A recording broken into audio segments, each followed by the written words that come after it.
আমার পাশে দেখতেছেন এগুলো হলো টক ফল, টক পাতা মাছের সাথে খাওয়া যায়। তাহলে চলুন এক নজরে দেখে আসি। যথেষ্ট পরিমাণ টক পাতা হয়েছে। এই টক পাতা আপনার মাছের সাথে দিলে অনেক সুস্বাদু হয়। টক পাতা খাওয়া যায়। এবার টক গাছের যে ফুলগুলা হয়, ফুলের পাপড়ি দিয়ে চা তৈরি হয়। চায়ের সাথে চা বানিয়ে খাওয়া যায়। কিন্তু এগুলো এখন বর্তমান বাজারেও বিক্রি হয়। টক ফুলের যে পাপড়িগুলা হয়, পাপড়িগুলা শুকিয়ে পাউডার করে এগুলা চা বানিয়ে খাওয়া যায়। অনেক সুস্বাদু, এগুলা অনেক সুস্বাদু, কিন্তু বাণিজ্যিকভাবে এগুলা বিক্রি হচ্ছে। তাহলে এখানে দেখতেছেন যথেষ্ট পরিমাণ টক গাছ লাগানো হয়েছে। কিংবা আমরা এখানে অন্য অন্য মানুষদেরকেও দিয়েছি এই টক ফুল গাছ।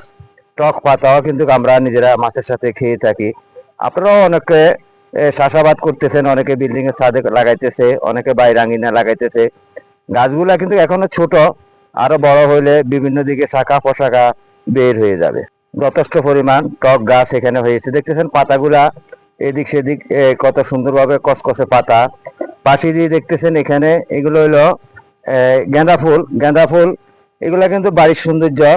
বাড়ির আঙ্গিনায় লাগাইলে কিংবা বাড়ির দরজায় লাগাইলে গেঁদা ফুল গাছ, ফুল যখন ফুটে তখন ফুলকে কে না ভালোবাসে, সবাই ফুলকে ভালোবাসে।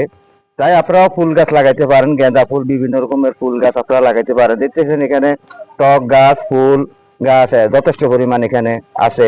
এই যে দেখতেছেন পাহাড়ি জনপদ, ভারী বর্ষণের কারণে এখানে জলাবদ্ধতা সৃষ্টি হয়েছে, কিংবা যথেষ্ট পরিমাণ পানি নামার কারণে এখানে চলাচলের পথটা অনেকটাই সমস্যা হয়ে গেছে। কারণ পাহাড়ি পথগুলা এইভাবে হয়, যখন পাহাড়ের ভারী বর্ষণ হয়, পাহাড়ের পানি নেমে এখানে অনেক রেস্টুরেন্টেরা আসে, আমাদের এখানে দোকানে আসে, কিংবা এটা হলো এশিয়ান ইউনিভার্সিটি 2 নম্বর গেট। পাহাড়ের পানি যখন নামে তখন মানুষের অনেক দুর্ভোগ। অনেক সময় পাহাড়ি জনপদগুলা বিচ্ছিন্ন হয়ে যায়। এই জনপদগুলা যখন বিচ্ছিন্ন হয়ে যায় তখন মানুষের যাতায়াতের অনেক সংকট হয়ে যায়, কারণ মানুষ যাতায়াত করতে পারে না। এই পাহাড়ি পথগুলা অনেক কষ্টকর।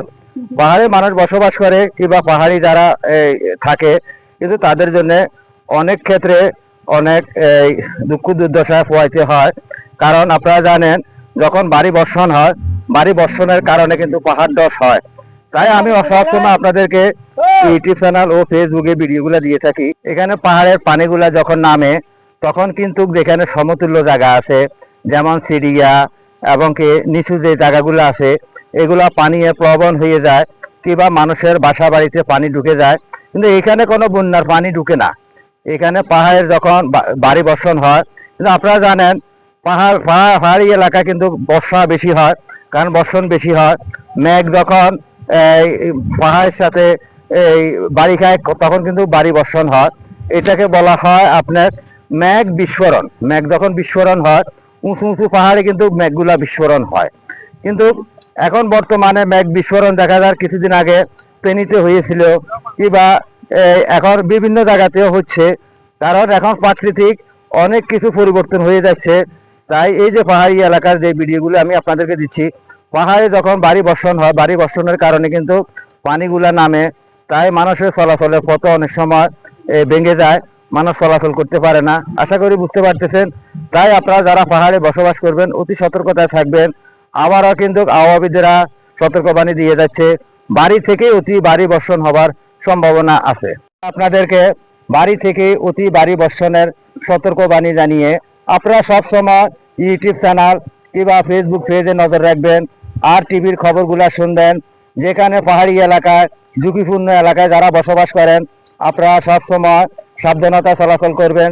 যখন দেখতেছেন যে ভারী বর্ষণ চলতেছে, কারণ ভারী বর্ষণের কারণে পাহাড়ে যখন মাটিগুলা ঘিরে থাকে, অনেক ক্ষেত্রে পাহাড় ধস হয়ে আপনি হয়তো সপরিবারে মৃত্যুবরণও করতে পারেন। তাই আমি আপনাদেরকে এই সতর্কবাণী জানাচ্ছি। আমি এখন বর্তমানে দাঁড়িয়ে আছি চট্টগ্রাম উত্তর লেকচেরি এশিয়ান ইউনিভার্সিটি 2 নম্বর গেট থেকে। আমি আব্দুল মতিন ইউটিউব চ্যানেল ও ফেসবুক পেজ থেকে আপনাদেরকে আন্তরিক ভালোবাসা, প্রাণঢালা অভিনন্দন জানিয়ে পরবর্তী ভিডিও দেখার শুভকামনা জানিয়ে এখান থেকে বিদায় নিচ্ছি। আসসালামু আলাইকুম।